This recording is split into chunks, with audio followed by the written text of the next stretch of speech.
So today I would like to explore another area uh, and merge in what we've been talking about to soul, to spirit, to even if you like the word, to your original soul self. Now, one of the reasons we focus on cleansing and vitamins, nutrition, building up the immune system, and strengthening the cells of the body, because the cells carry a spark. And when the cells spark, they create an electromagnetic pulse.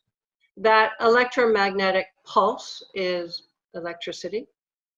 And when we look at the body as a whole, it is creating voltage. When the cells are healthy, they have a strong spark. So they have high voltage.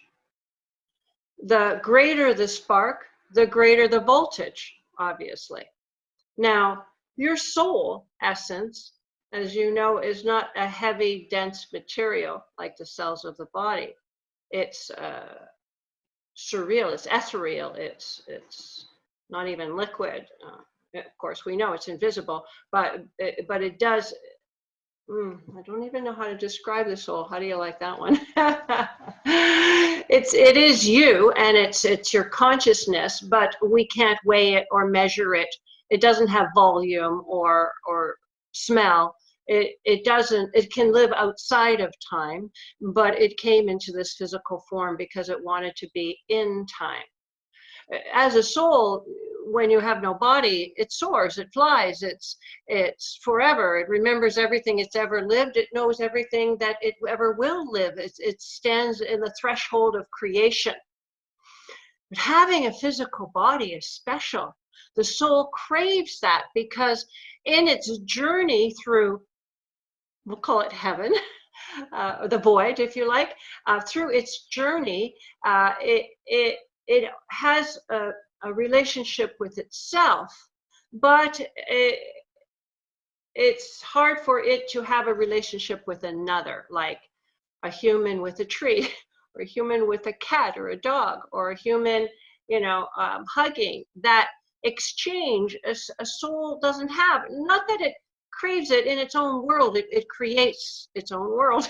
It lives by desire fulfillment, so its desires are always fulfilled. It thinks of what it wants, and it's there. It just happens. It's like a dream, but faster and more real, because it's continuous, like your physical life is continuous. The difference between the dream world and your spirit world is the dream world's chopped up. It doesn't continue, and you could be dreaming of something you really, it's just a merge of everything you've ever seen, whether on TV or not. It's not even a representation of you. The dream world is a collection of data that your brain collects over certainly this lifetime. And in the dream world, it puts all of those patterns together. And so its sequencing is all over the place. You can be one moment a child and the next moment living something you lived at 20. There's no continuation. But in the spirit world, what you think you become, in other words, you think of a beach and you're on the beach, you feel yourself walking on the warm sand, and you are walking on the warm sand. You whatever your truest desire is, it is fulfilled. But that desire, so it has a continuation. Then it doesn't want to walk on the beach anymore, and it goes. So it knows itself as itself. There's no, unlike the dream world where one dream doesn't recognize a dream before. There's no correlation. In the soul world, there is that continuous stream of you, and you stand within all of your creations, can relive, re-experience, or re-peek into even any lifetime you've lived before. But what the soul craves, maybe not right away after, it might be 50 years, it might be 100 years before it craves it again, but it does crave to come into form. And that craving needs to be so strong for that craving to build cells around it, which we would call a baby. or a fetus, an energy to be. So that soul's desire to be here has to be its one and only true desire at that moment. And that desire is so strong, it creates an orbit around it, a vortex around it. And that vortex pulls in the cells of creation. Now, before birth, before you get these cells, you have a conversation with the cells of creation. In other words, earth. If you think about the bones in your body, the minerals that are the bones in your body are the same minerals that are in the earth.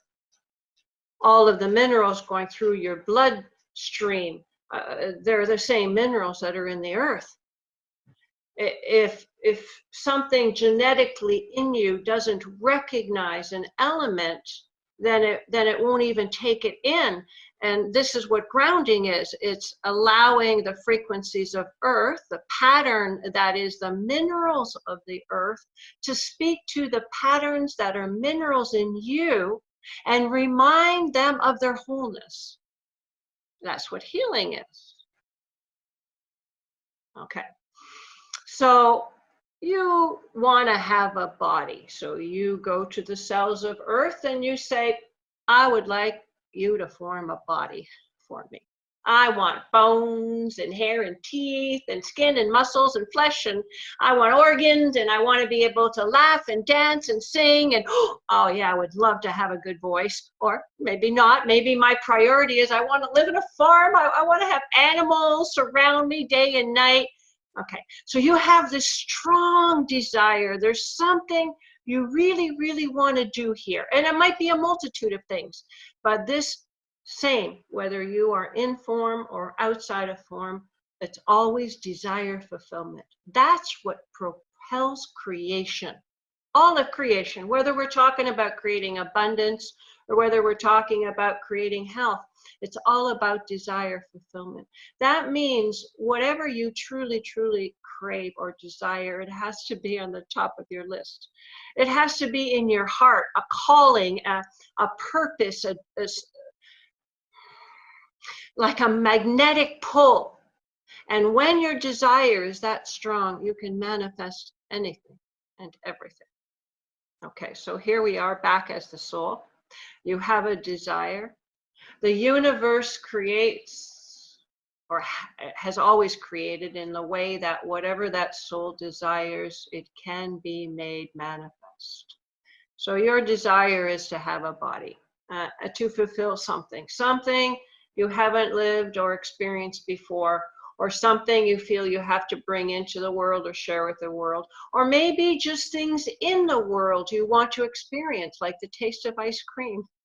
A hot chocolate sundae, I don't know, a steak on a barbecue, things you cannot truly experience as a soul. You need a body. Okay. Maybe you want to experience profound, deep love of another person or an animal or many animals, or maybe just the smell of the air to really capture the essence of a tree while in another body, to experience what you can only experience when you have a form, when you have cells. You need cells to be here. So the soul says, well, cells of the earth, I want a body. Will you create a body for me? Will you carry me?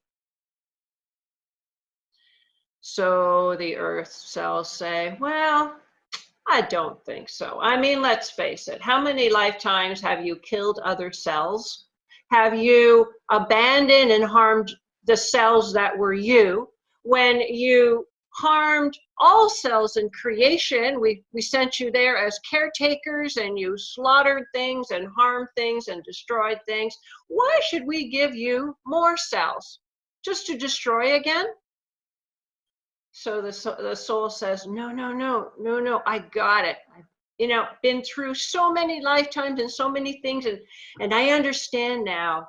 You are a gift to me, that you enable me to be able to have a form, to hug somebody, to walk on the land, to smell the fresh air. I understand. So the cells say, okay, so you've said that before. Well, what makes this time special? Why should I believe you again? So you say to the cells, well, I've had a few hundred years maybe to think about it. And I realize that there's something I haven't experienced. That's something that's so deep within me that I need to fulfill, something I can't really verbalize, but I know that I have to do it. And I understand that I need you. I need you so that I can have this experience. So cells say, okay, what do we get in exchange? I mean, all right, so we build you a body, something that's comfortable, you can slip into, it enjoys baths and long walks. We'll make a body for you that likes to dance and maybe likes to sing. Okay, you can lay out the specifics, we can do that, but what do we get in exchange? Why should we create this body for you? So the soul says, well, because I finally understand that if I acknowledge the cells that are carrying me, if I acknowledge the form that allows me to walk on this earth, that has birthed my consciousness onto the planet, and I unite with it, that I can help the cells become more. So the earth says, how can you help the cells become more? So you say to the cells, well, I can help the earth become more by lifting my vibration, lifting the cell's vibration in the process of doing it. That's what unification is. And together we do something called ascend. It's the only reason the cells have ever agreed to carry you lifetime after lifetime, because you promised them that in this creation, you can help them become more than what they can be without you.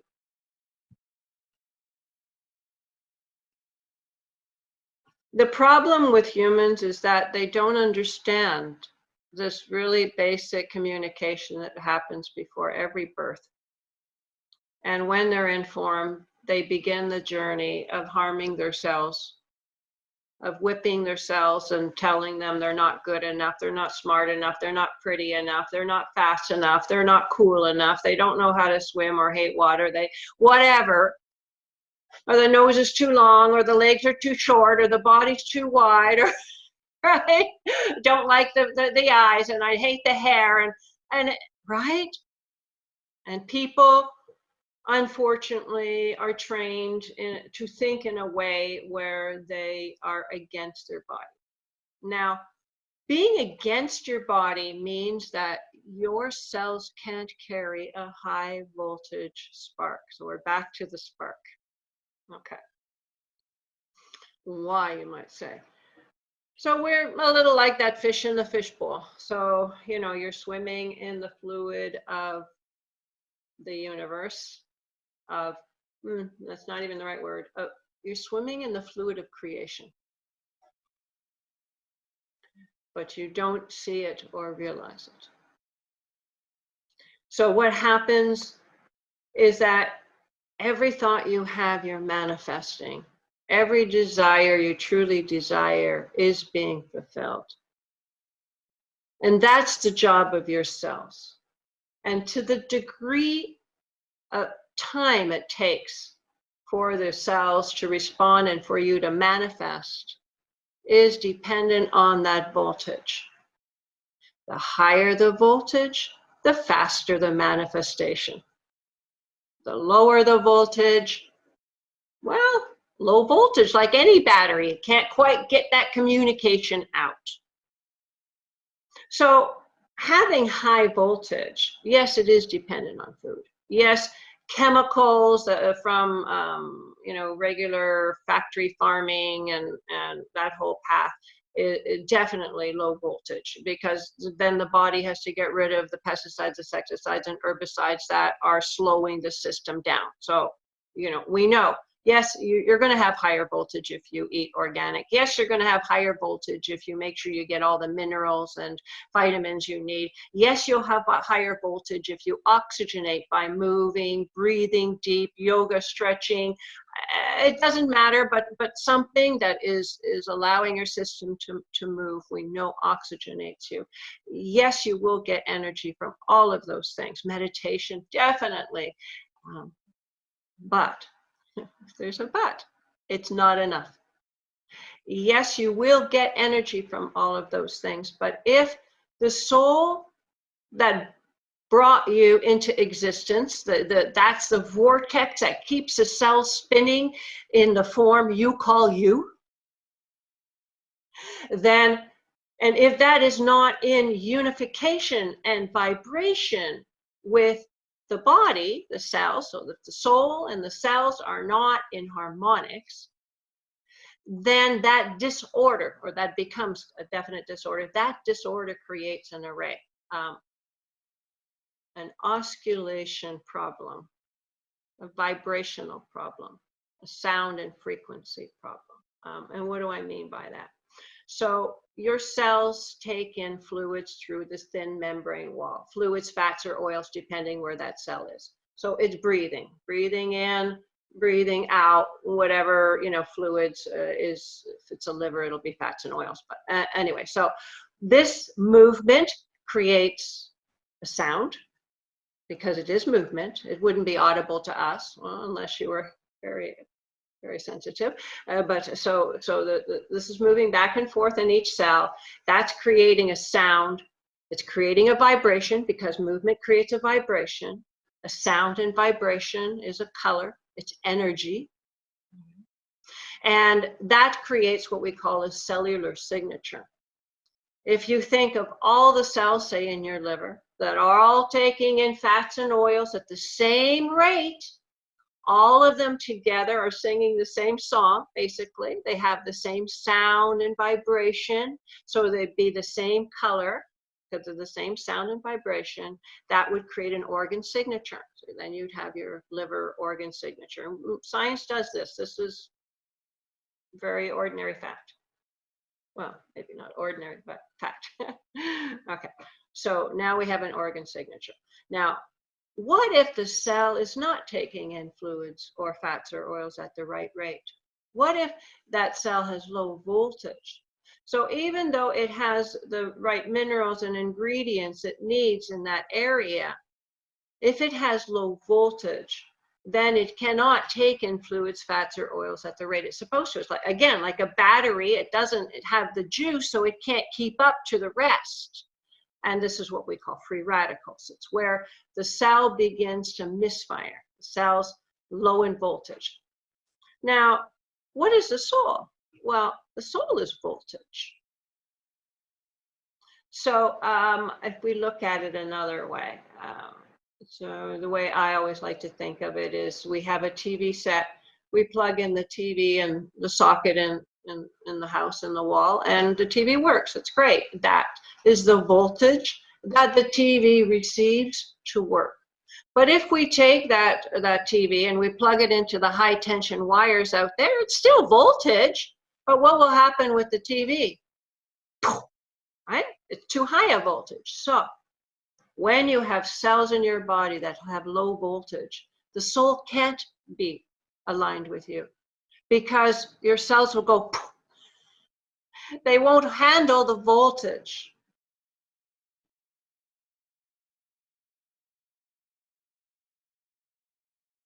But it made me understand I was a voltage being. And taking care of my voltage is one of the highest forms of honoring my cells that I can do. So again, voltage does mean eating organic. It does mean doing the healthiest things for your body, to understand that it's what's carrying you around. This is a relationship, and one that it's not just that okay, so beginning, you're birthing yourself. So here you are, you're a soul that's merging with a body, and that is your marriage. until death do you part. That's your first marriage. That's the only one that matters. Everything else after that's a plus, right? So you can have many marriages after that or not or whatever, but it doesn't matter. If your first marriage is screwed up, all your marriages will be screwed up. That's your first relationship, you with you. You get that right, and you get everything right. Okay. So you have an animal you love to death. Do you feed it crappy food? No, I see people feeding their animals better than they eat.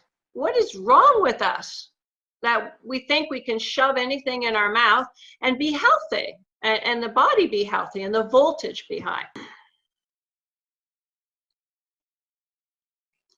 You know, people ask me, I mean, it's such a common question, you know, what's my purpose? Doreen, what's my purpose? Why am I here? I hear that a lot. I've always heard that a lot. And it's something we want the big answer for. Why? Because we want to know. We want to pre-program ourselves to that, whatever that is. But the thing is, how would we ever learn to follow guidance or listen to intuition or try to still ourselves and listen within if we already know the answer? We won't. We're lazy. Humans are lazy. So, you know, we have to work for it if you really want to find it. And you know, so if it's just given to you, someone just says, well, it's this, and that, and you just take it for granted. Maybe you become egotistical, figuring you deserve it, or somehow you own it, or, you know, when you work for it, though, like when you silence yourself and you listen, you go within, and not only do your cells speak to you, but, and I'll have to tell you, every single cell thinks they are you. They don't know the difference.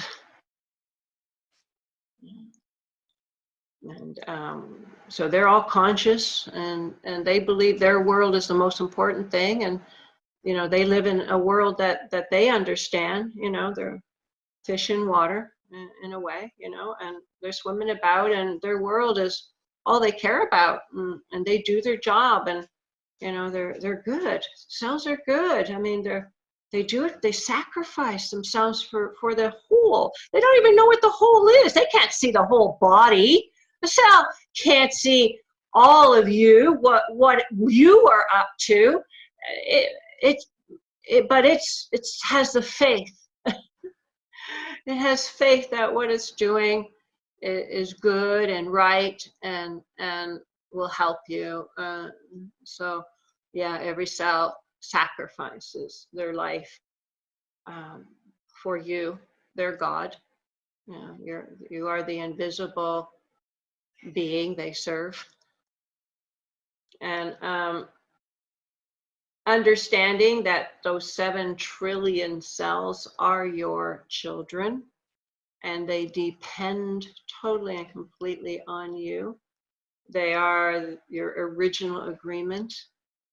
They are the cells you have promised to take care of, to not harm, do no harm. They are the cells that you married till death do you part. They are the cells that are on you with you on this journey. They feel for you. They feel with you. They hear every thought you think. They feel every pain you've ever suffered. They know everything about you at the deepest level, unspoken knowingness.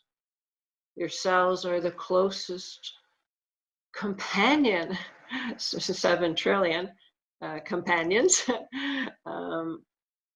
that are so with you on this journey. They so want you to succeed because they think they're you. Your success is their success. Rah, rah, rah, all for one kind of thing.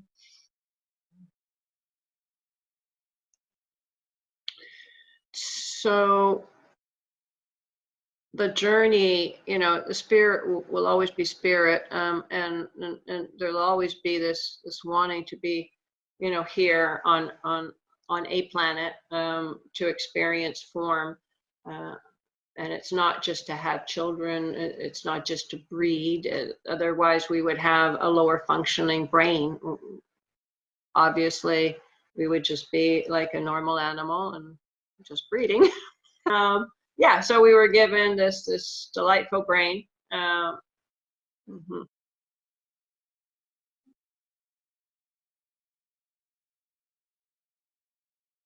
Meditation is a way. If I just think of my cells, I always think of them like little M&M candies, you know, all different colors and little arms and little legs and big smiley faces. Mhm. M candy thing is because depending on the rate that the cell takes in fluids or fats or oils becomes the vibration, which becomes the color. So energetically, some of my cells are orange, some are red, some are, you know, brown, some are green, some are yellow, and so on and so forth, because of their vibration. So, you know, that M&M figure, or Smarties, if you prefer Smarties. Uh-huh. So when you envision them like that, then they look cute, right? And they feel friendly. Mhm. And so, you know, having that perspective towards them, right away allows a friendship. You know, to say you should love your body, everybody should love their body. I mean, it means nothing to any of us, does it? You know? I mean, you hear it, but you know, what does that mean when we don't even like our body? How can we love it? Like, how can you go from I don't even like this or this or that, and I don't like this about my body, and I don't like this about my brain, and I don't like this, you know, how can we go from that to loving? I mean, that is such a leap. It's impossible. But if at least we can like, we can start with liking. So for me, imagining them as like little M&M candies, I like them. They're cute, you know. They like to dance and laugh and smile. Well, mine do anyway. They sing. They're like, you know, do do do do do do do. Yeah. This image, though, to me, it means friendliness, joy, laughter, and so the friends that I'm on this journey with are a great joy to be on this journey with, right? Mhm. And so my interpretation of them becomes how they feel back towards me. It's a mirror effect. If I dislike my cells, then my cells learn to not trust and they learn to not like me. It's like they're like I said, they are your 7 trillion children.